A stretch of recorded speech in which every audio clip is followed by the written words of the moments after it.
The lights dim in Japan's iconic Risen Ring, and the crowd hums with anticipation. Two towering heavyweights prepare to clash, not just for victory, but for respect, pride, and the promise of a future among the giants of the sport. On one side stands Ante Delija, the Croatian powerhouse, a protege of the legendary Mirko "Cro Cop" Filipovic. Tall, powerful, and sharpened by years of grinding in the gym, Delija carries with him the fighting spirit of his homeland. Cro Cop himself has spoken of him as the future of heavyweight MMA, a man forged in struggle, rebuilt after devastating injuries, and molded into a patient, dangerous warrior. Across from him, Ricardo Purcell of Brazil steps forward. His story is no less unique. A submission specialist, long-limbed and strategic, he bears the heritage of Brazil's jiu-jitsu and the discipline of his German ancestry. With 9 wins on his record, 8 by submission, Purcell doesn't hide his intentions. Its corner flashes the black, red, and gold streaks in his hair, a symbol of his roots, a reminder that he fights not only for victory, but for identity. The referee calls the fighters to the center. Cameras zoom in, fans roar, the bell rings. In an instant, Delija storms forward, wasting no time in testing his opponent's resolve. Purcell, calm yet desperate, reaches for the legs, telegraphing his plan. The contrast is clear: power and ground and pound against craft and submission hunting. This fight isn't just a clash of men, it's a collision of philosophies, of styles, of destinies converging under the bright lights of Risen. From the opening seconds, Delija establishes his presence.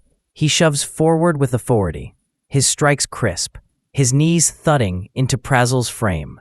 The Brazilian quickly dives for a takedown, clasping at a leg, as if he could drag the Croat into deep waters immediately. But Delija defends with force, sprawling, firing back short shots that echo off the canvas.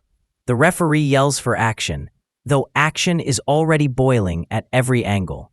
The clinch becomes a battleground. Purcell seeks underhooks, aiming to neutralize the raw strength in front of him. Delija answers with knees, each one a reminder that the fight on the feet belongs to him. At just 25 seconds in, the referee is already warning them to keep it moving. Both men are working, one to pull the fight down, the other to keep it upright. The crowd senses the tension. Cro Cop's voice echoes from the past, his prophecy of Delija's rise, his belief that this man could one day hold gold. Every jab, every cross, every scramble is proof of that grooming. The Croatian heavyweight moves with an awareness sharpened by hardship. Every setback in his career turned into a lesson, every injury repurposed into resilience. But Purcell won't back down. He's patient, he's tricky. He feints the takedown, then throws a right kick, surprising Delija. Moments later, the fight does crash to the canvas. And though Delija escapes danger, the danger is real. Purcell hunts for submissions, reaching for chokes, grabbing at legs, threatening to turn the tide at any second. The round ticks forward, the first chapter of a heavyweight storm unfolding with every exchange. Halfway through the fight, the crowd has seen enough to know this is no ordinary contest. Delija has begun to impose his will, finding rhythm with punches, uppercuts, and relentless ground and pound. A 1-2 combo rocks Purcell, followed by a vicious uppercut that nearly ends it. For a moment, it looks like the Croatian might finish it right there. The audience rises, sensing the kill. But Purcell, desperate to survive, dives back into guard, clinging to the only sanctuary he knows. The Brazilian's strategy becomes clear. If he cannot win on the feet, he will endure on the ground. Yet even there, Delija rains down punishment. Fists crash against the mat, smashing into guard, each blow a warning. The referee hovers close, watching. Still, Purcell is not just surviving.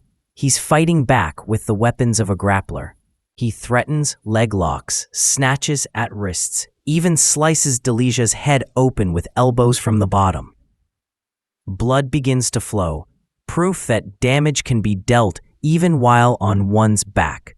The judges take note. The crowd gasps. Delija, though marked, remains unshaken. His eyes stay cold, his strikes calculated. He pounds from top position, posture rising and falling like a hammer on an anvil. Prasil absorbs, resists, and counters when he can. But the weight of the Croat presses down like a mountain. This is where styles clash most violently. Submission attempts versus raw, unforgiving ground and pound. Neither man gives an inch, and as the round ends, the arena is alive with the electricity of a heavyweight war. The later rounds bring fatigue. Sweat mixes with blood, and every strike carries the weight of exhaustion. Prasil's face shows the toll, marked, breathing heavy, yet still dangerous. From the bottom, he continues to search for a triangle, an armbar, any opening that could turn the fight. He's crafty, but Delija is wise to the traps. He stays either all the way in, pressing forehead to chest, or all the way out, posturing to throw bombs. The cut on Delija's head widens, blood streaking down his brow, but the Croatian is undeterred. He recalls Krokop's lessons: discipline, precision, never panic. Every time Prasil attacks with a submission, Delija smothers it, then answers with strikes. The referee urges them on. The crowd roars with every swing, and still the battle rages. Then comes the moment of raw dominance. Delija, tired yet determined, scoops Prasil into the air, a heavyweight lift that silences the arena for a split second. And then, with authority, he slams him down. The message is clear. This is my fight, my ground, my victory. Prasil's corner screams for urgency. Go now, you have nothing to lose. But time is slipping away. Delija peppers him with punches, hammering away, while the Brazilian clings to hope with desperate grips. With every passing second, it becomes clear that unless a miracle submission appears, the fight is Delija's to take. The final bell sounds. Both warriors, battered and bloodied, return to their corners. The crowd applauds, recognizing the courage shown by both men. But in the eyes of the judges and everyone watching, one truth stands out. Ante Delija was the aggressor, the controller, the man who dictated the pace from start to finish. The fighters return to the center of the ring. The announcer gathers the scorecards. The arena holds its breath. Then comes the verdict. Unanimous decision, Ante Delija. The Croatian raises his arms in triumph, blood still dripping, yet pride shining through. This victory means more than just another number on his record.